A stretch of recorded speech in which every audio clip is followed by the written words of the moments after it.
سوال یہ کیا گیا ہے کہ مردوں کو تو جنت میں حوریں ملیں گی، خواتین کو کیا ملے گا؟ تو اس کا جواب یہ ہے کہ لفظ حور جو قرآن کریم میں آیا ہے یہ مذکر کے لیے بھی استعمال ہوتا ہے اور مؤنث کے لیے بھی. جس طریقے سے لفظ انسان ہے تو انسان سے مراد صرف مرد نہیں ہوتے، خواتین بھی انسان کے لفظ کے اندر شامل ہیں. تو ایک اس کا جواب یہ ہے کہ ظاہر سی بات ہے کہ پروردگار جس طرح سے جنت کے اندر ہر طرح کی نعمت مردوں کو نصیب کرے گا، اسی طریقے سے ہر طرح کی نعمت خواتین کو بھی نصیب کرے گا. لیکن چونکہ ایک ایسا ایشو اس کے اندر پیدا ہو سکتا ہے کہ جو نامناسب ہے اور برائی سے تعلق رکھتا ہے، اس لیے ممکن ہے کہ پروردگار خدمت کے لیے کچھ افراد مقرر کرے، لیکن جو ازدواجی تعلقات ہیں وہ ایک مرد سے ہو. اور اس کی تفصیل قرآن کریم میں شاید اسی خاطر بیان نہیں کی ہے کہ اگر دوسرا پہلو اس کے اندر موجود ہوگا تو کہیں ایسا نہ ہو کہ جو نوجوان ہیں وہ بے روی کے شکار ہوں اور جنت کے اندر جو نعمتیں ملنے والی ہے اس کو اپنی بنیاد بنائیں. اس لیے یہ مطمئن رہیں کہ جس طریقے سے مردوں کو جنت کے اندر ہر طرح سے خوشحالی نصیب ہوگی اور ہر طریقے سے خوش کیا جائے گا، اسی طریقے سے جو جنت میں پہنچنے والی خاتون ہوگی اس کو بھی پروردگار ہر طریقے سے راضی کرے گا. مفتی صاحب یہ تھوڑا پرسنٹیج بھی ذرا بتائیے گا کہ زکوٰۃ کی کتنی پرسنٹیج ہونی چاہیے، اور پھر یہ کہ جب ہم صدقہ دے رہے ہیں تو اپنے ارد گرد رشتہ داروں میں، جاننے والوں میں، محلے والوں میں سب سے پہلے ہم کس کو دیکھیں دیکھیں اور بتا کے دینا چاہیے یا نہیں؟ ایک بات تو قرآن کریم نے جب بھی صیغے استعمال کیے تو زکوٰۃ، صدقات اور انفاق کے کیے ہیں. اچھا، صدقہ واجبہ جو ہے یہ زکوٰۃ کو کہا جاتا ہے اور صدقہ نافلہ دیگر چیزوں کو کہا جاتا ہے. قرآن کریم میں بہت سے احکامات ایسے ہیں جس کی تفسیر القرآن بالقرآن، قرآن دوسرے مقام پر خود کرتا ہے، اور دوسرا درجہ تفسیر القرآن بالحدیث، قرآن کی تفسیر حدیث میں رسول اللہ صلی اللہ علیہ وسلم کرتے ہیں. یہ جو وما ینطق عن الہوا ہے کہ آقا اپنی مرضی سے نہیں بولتے، اس سے وحی غیر مطلوب مراد ہے. ایک وہ وحی ہے جس کی تلاوت ہوتی ہے قرآن، ایک وہ وحی ہے جس کی تلاوت نہیں ہوتی آقا کے فرمان. اور قرآن خود کہتا ہے وَمَا آتَاكُمُ الرَّسُولُ فَخُذُوهُ وَمَا نَهَاكُمْ عَنْهُ فَانْتَهُوا، جو تمہیں رسول دے لو اور جس سے تمہیں رسول روکے رک جاؤ. آج کل بعض لوگ خود سے قرآن کی تفسیر اور تشریح کرتے ہیں اور وہ استدلال کرتے ہیں کہ وَلَقَدْ يَسَّرْنَا الْقُرْآنَ لِلذِّكْرِ فَهَلْ مِن مُدَّكِرٍ، 27واں پارہ سورہ قمر، کہ ہم نے قرآن کو آسان کر دیا ہے نصیحت کے لیے، ہے کوئی نصیحت لینے والا؟ تو وہ خود سے قرآن کی تشریح کرنا شروع کر دیتے ہیں، جیسے آج کل بعض چینلز پہ بھی ہو رہا ہے. تو یہاں قرآن نے کہا کہ ہم نے نصیحت کے لیے آسان کیا، استنباط اور استخراج کے لیے آسان نہیں ہے. کیوں؟ یہاں کیا کنفیوژن ہے؟ دیکھیں، اِنَّا أَنزَلْنَا إِلَيْكَ الْكِتَابَ بِالْحَقِّ، اے نبی ہم نے آپ کی طرف کتاب کو نازل تو کر دیا، لِتَحْكُمَ بَيْنَ النَّاسِ بِمَا أَرَاكَ اللَّهُ، آپ لوگوں کے درمیان فیصلے کریں گے. آقا کو اختیار ہے، جو اللہ نے آپ کو دکھلایا، جو آپ نے دیکھا یہ نہیں کہا، جو اللہ نے دکھلایا. وَأَنزَلْنَا إِلَيْكَ الذِّكْرَ لِتُبَيِّنَ لِلنَّاسِ، ہم نے قرآن آپ کی طرف نازل کیا تاکہ آپ بیان کرے لوگوں کو وہ ما نزل الیہم، جو نازل ہو گیا ہے نا اس کی تبیین بھی آقا کریں گے. وَلَعَلَّهُمْ يَتَفَكَّرُونَ، قرآن اور حدیث کے بعد تیسرا درجہ سوچ اور بچار کا آئے گا.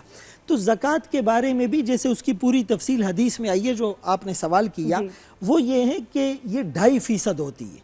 یعنی جو بھی آپ کے پاس ایسٹ ہے جس کی ڈیٹیل میں نے شروع میں بتا دی تھی، اس سب کی رقم اماؤنٹ کیا بنتی ہے، اس میں سے 2.5% آپ کو دینی ہوگی. مویشیوں کی زکوٰۃ پھر الگ ہوتی ہے، 5 اونٹوں سے کم میں نہیں ہوتی، اس کے بعد ہوتی ہے. 30 گائیں بھینسوں سے کم میں نہیں ہوتی، اس کے بعد ہوتی ہے. 40 بکریوں سے کم میں نہیں ہوتی، اس کے بعد میں ہوتی ہے. اور خمس کا جو تصور اہل سنت والجماعت کے ہاں ہے، قرآن کی آیت علامہ صاحب نے بالکل 10ویں پارے کی پہلی آیت سورہ انفال کوٹ کی.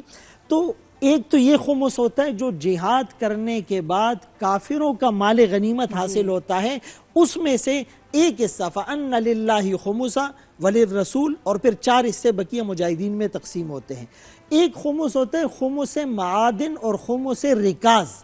یہ وہ خمس ہوتا ہے کہ ایک غیر مملوکہ زمین تھی، وہاں سے دفینہ، خزینہ اور سونا برآمد ہو گیا. اب اگر اس خزانے پر کفریہ علامات ہیں تو پھر اس صورت میں اس کا حکم الگ ہوتا ہے، یعنی وہ بیت المال میں چلا جاتا ہے۔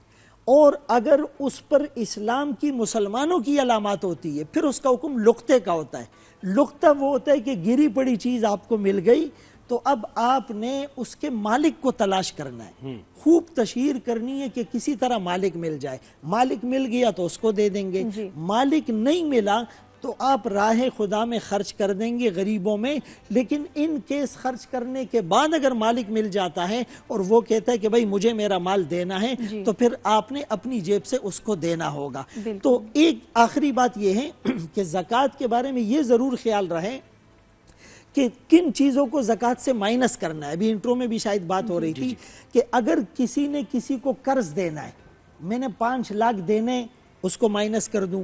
بجلی کا بل جس کی تاریخ آ گئی ہے، گیس کا بل جو واجب الادا ہے، ٹیلی فون کا بل جو واجب الادا ہے، یا میں نے کسی کو اس کی امانت دینی ہے اس میں میرے پیسے نہیں، یا BC میں لے چکا ہوں لیکن کچھ اس سے اس کے بھرنے ہیں، تو اس طرح کی چیزوں کو پھر وہ اس سے مائنس کر کے باقی کی زکات دیں۔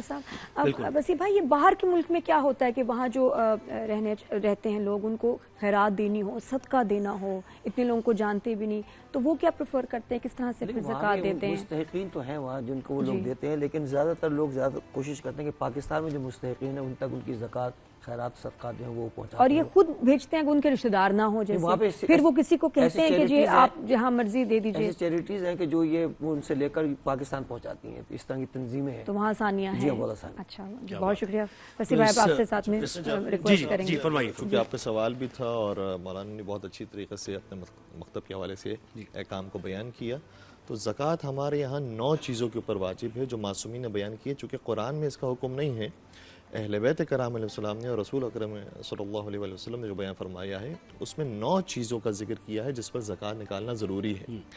اس میں 3 انعام ثلاثہ ہیں، 4 غلات اربع ہیں اور 2 سونا اور چاندی ہے۔ جو غلات اربع ہے اس سے مراد گندم اور جو اور کشمش اور کھجور ہے۔ اگر یہ نصاب تک پہنچ جائے تو اس کی زکوٰۃ نکالنی ہوگی۔ اسی طریقے سے 3 قسم کے جانور یعنی گائیں اور گائیں کی انواع جتنی بھی ہیں، اگر وہ حد نصاب تک پہنچ جائے تو اس کے اوپر زکوٰۃ ہے۔ اسی طریقے سے بھیڑ بکریاں اگر حد نصاب تک پہنچ جائے، اور اونٹ اور جتنی اس کی اقسام ہیں وہ حد نصاب تک پہنچ جائے تو اس کی زکوٰۃ نکالنی ہے۔ اسی طریقے سے سونا اور چاندی، وہ سونا اور چاندی کی جو سکے دار ہو، جس پر مہر لگی اور خرید و فروخت میں استعمال ہوتا ہو، اس کے اوپر زکوٰۃ ہے۔ وہ سونا اور چاندی کے جو انسان نے کوئن کی صورت میں یا بار کی صورت میں یا کسی اور فارم کے اندر اپنے پاس رکھا ہے یا جویلری کی صورت میں رکھا ہے تو فقہ جعفریہ کے اندر اس کے اوپر زکوٰۃ واجب نہیں ہوتی۔ البتہ خمس کے حوالے سے چونکہ قرآن نے کہا ہے کہ ما غنمتم من شیء، چیز میں سے جو بھی تمہیں حاصل ہو اور کمائی ملے۔ اور ہمیں ایک مرتبہ اتفاق ہوا تھا احمد رضا خان بریلوی صاحب کا قرآن کریم کا ترجمہ پڑھنے کا، تو اتفاق سے انہوں نے بھی اس آیت کے اسی انداز میں ترجمہ کیا کہ جو بھی تمہیں کمائی میں سے حاصل ہو اس کا 5واں حصہ اللہ اور رسول اور ذی القربہ کے سپرد کیا جائے۔ تو اس سے یہ اندازہ ہوتا ہے کہ یہاں پر غنیمتم کا مطلب کیا ہے، جو بھی مال حاصل ہوگا اس کا 5واں حصہ سہم امام اور سہم سعادات کی صورت میں دینا فقہ جعفریہ کے مطابق ضروری ہوگا۔ کیا بات ہے۔ چیز میں سے جو بھی تمہیں حاصل ہو اور کمائی ملے۔ اور ہمیں ایک مرتبہ اتفاق ہوا تھا احمد رضا خان بریلوی صاحب کا قرآن کریم کا ترجمہ پڑھنے کا، تو اتفاق سے انہوں نے بھی اس آیت کے اسی انداز میں ترجمہ کیا کہ جو بھی تمہیں کمائی میں سے حاصل ہو اس کا 5واں حصہ اللہ اور رسول اور ذی القربہ کے سپرد کیا جائے۔ تو اس سے یہ اندازہ ہوتا ہے کہ یہاں پر غنیمتم کا مطلب کیا ہے، جو بھی مال حاصل ہوگا اس کا 5واں حصہ سہم امام اور سہم سعادات کی صورت میں دینا فقہ جعفریہ کے مطابق ضروری ہوگا۔ کیا بات ہے، بہترین گفتگو رہی۔ اور ایک بہترین جو علامہ صاحب نے بات کی وہ یہ تھی کہ نماز جو ہے وہ حقوق اللہ ہے اور زکوٰۃ جو ہے حقوق العباد ہے۔ تو آپ دیکھیں کہ کتنا اللہ نے ان دونوں چیزوں کے بارے میں تاکید کی ہے، اور تبھی آپ جنت کے دروازے آپ پر کھلیں گے۔